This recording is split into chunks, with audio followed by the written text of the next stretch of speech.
How to make Eklavya speak. That is the title of today's soft talk presentation. Welcome to the program. Amid the thunder of long horns from a nearby monastery in Nagarjun, amid a deafening thunder of a fire-breathing dragon over the government treatment in Kathmandu of a controversial guest, the roar of a massive eagle on a worldwide swoop from the land of sabre-toothed tigers. The list goes on, and amid the ongoing conferences of what they call think tankers and the looming image of a giant Vishnu, all set to conquer all three worlds, that is, the Swarga, that is the heavens, Martya, the earth, and Patal, the Netherworld, in just 3 leaps and land his foot on the forehead of the ancient king Bali. Literary festivals and the rhetoric of political leaders, new and old, in the lead up to March 5 national elections. This observer has managed to remain sane somehow in this perennially quaking republic. This is, no mean feat, right? Bhupi Sherchan, the great, goes after telling his friends angry over his drinking habit to try and find how hard this thing called drinking is. Oh, the martyrs who have fallen, try living and see how hard it is to live. Indeed, it takes the proverbial Gurkhali courage to not lose your sanity in this land up for grabs along the lines of the ancient Khadgena Akramya Bhunjita Veerabhagya Vasundhara. That is the Sanskrit uh, line, and that is part of a Sanskrit poem that goes, the brave should conquer Vasundhara. Vasundhara is the earth with its sword and enjoy its goodness. Hope I have made myself clear. Okay, let's continue.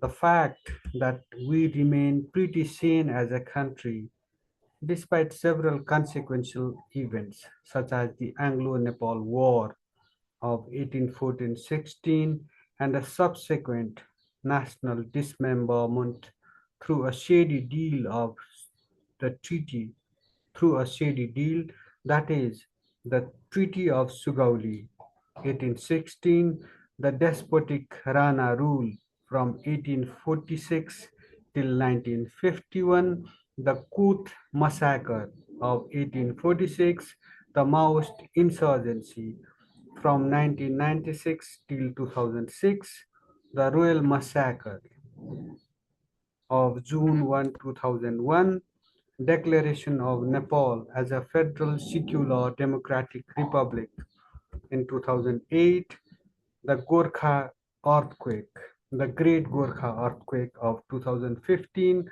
the sellout of almost all of Nepal's lifelines through shady deals, rivers through shady deals, and a constant demographic and territorial aggression against the country talks volumes about our bravery.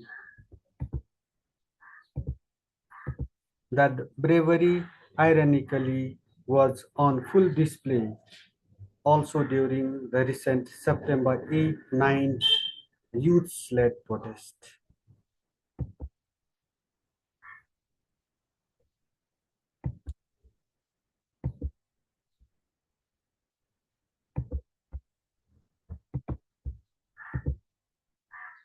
The latest instance where our bravery was on full display was during the youth-led protest of September 8 and 9 that went on to topple a popularly elected government in barely 48 hours and caused a near total collapse of a regime, making it an unprecedented event in world history, for better or for worse.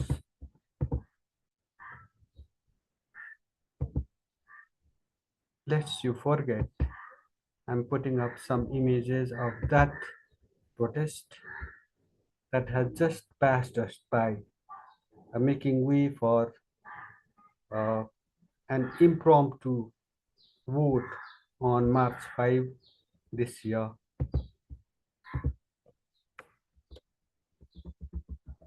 Indeed, most of us, the praja, the laity of a prajatantra or loktantra, whatever you prefer, were acutely aware of chronic corruption, nepotism, bad governance, inequality, and an economy that has not been in the pink of health for years, and angry over it. But for a people who largely think their duty is over after casting votes in periodic elections in a rigged polity and busy themselves with their respective chores, that is something new, isn't it? Our times are changing yet again, I wonder. Matters came to a head when the government, under a prime minister best known for reacting to almost every tweet critical of him, imposed a blanket ban on social media, shutting the most popular public platform for criticizing the government, including the political parties represented in the sovereign parliament. What happens when food particles or debris clog the vent pipe of a pressure cooker during cooking? With the blockage of accumulating steam causing overpressurization, the cooker becomes a ticking time bomb. In such a situation, what you do is turn off the heat and try to remove the blockage. For what? For curbing the chances of loss of life and properties in an explosion. By shutting one of the very few forums available for hauling the establishment over the coals. By the way, I am not saying that social media outlets should not fulfill their legal obligations enshrined in our laws. They should follow, they should be made to follow. But then the government brought about its own downfall through that regressive move at a time when when its popularity was at an all-time low and anger was just painting up as ever, more than ever, in fact. People were utterly frustrated and angry with the reactive ways of the government at that time, and a whole lot of corruption scams were not helping either. Bad governance, nepotism, uh, huge corruption scams, they all were just fueling the fire at that time. That was the context. In a democracy, governments come and go, but the loss of lives in a brutal government crackdown on a protest and ensuing attacks, not only on the three organs of the state at the center, but also on sub-national governments across the length and breadth of Nepal. Attacks on the fourth estate, as well as private businesses, and a near total collapse of a regime does not seem so natural to a rational mind, right?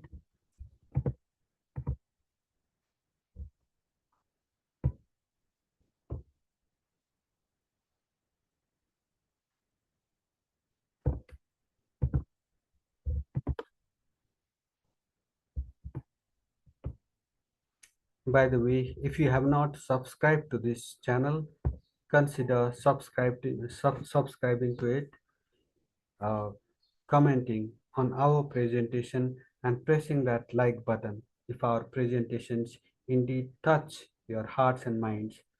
We are trying to promote citizen journalism, and in this endeavor, every support, every like, every comment counts. Let's continue now with this presentation.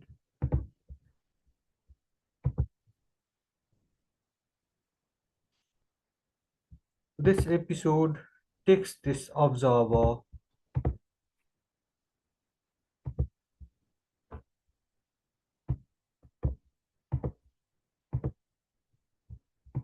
this episode of that protest takes this observer back to the pages of the Mahabharata. After the victory of the Pandavas over the Kauravas in the war of Kurukshetra, a small battle for credit ensues among the Pandavas. The battle for credit, the great battle for credit, if you will, after a smashing victory in that war.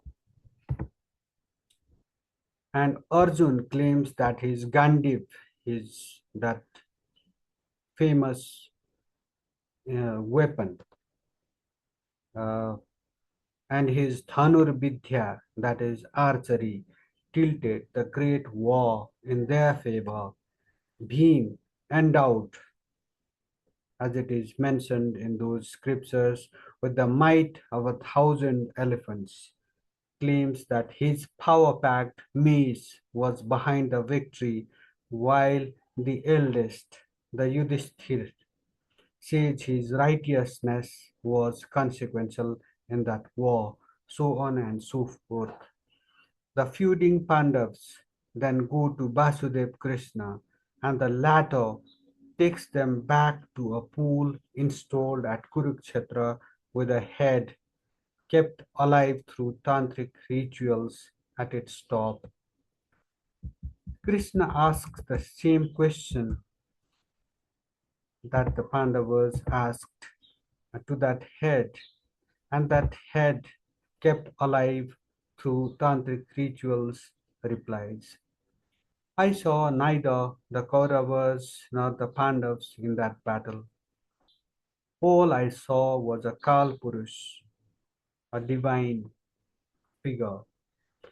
He was the one dying, and he was the one doing all those killings in Kurukshetra. That is what it says. And thus the Pandavas get humbled and returned to their abodes. It is said that the head was of Eklavya, whose archery was said to be even better than that of Arjun, the dearest disciple of Guru Dronacharya. Lest he go down as the best archer in the annals of history, leaving Arjun, the prince, the Pandav prince, far behind. Dronacharya gets Eklavya practicing all alone in the woods by installing an image of Guru Dronacharya as his instructor long before the war of Kurukshetra to sacrifice his thumb as the Guru Dakshina, a parting gift to the teacher, to the Guru, through trickery, of course, hoping that this will eventually cripple the rival. In the run-up to the war, kings, princes, and warriors from far and wide pour in at Kurukshetra. Eklavya comes too, and he wants to join the Kaurav camp. Aware of his dexterity, aware of his skills with the bow and arrow, Krishna, the Yogeshwar, that is the Lord of Yoga, challenges the former to prove his skills.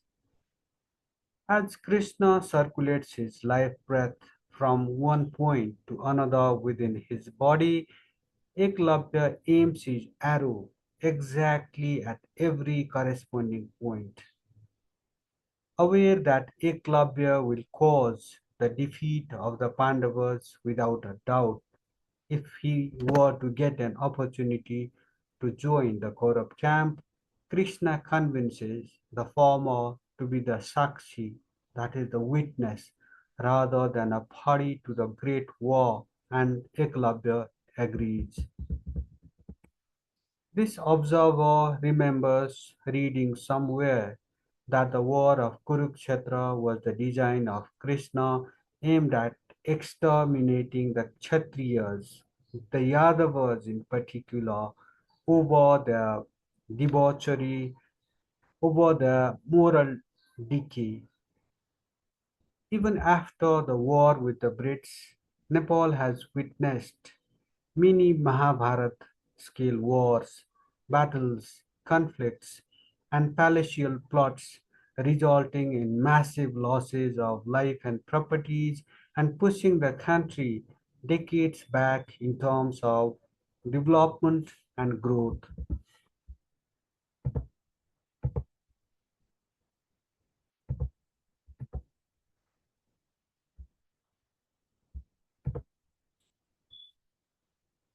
Granted that foot soldiers on either side are the Nepalese and Nepal is the Kurukshetra of our times.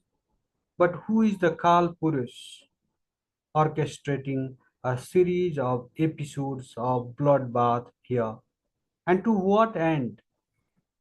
Eklavya, the ace archer who witnessed the Kal Purush in action in Kurukshetra, lives to this day in a temple located at Indrachok, Kathmandu as Akash Vairav. The picture I have showed you repeatedly in this presentation is this. This is the image of Akash Vairav. It is located in a temple at Indrachok, Kathmandu, and he is considered to be Ekalavya also. Uh, this observer, I feel that this figure, this divine figure, this Eklavya, this Akash Vairav, also known as Yalambar, also known as Barbaric and Akash Vairav, knows the real reasons behind these episodes in question. I feel that this divine figure knows what is behind all those wars, battles, palatial plots against Nepal and the Nepalese that have been just orchestrated over several decades. What is the end game?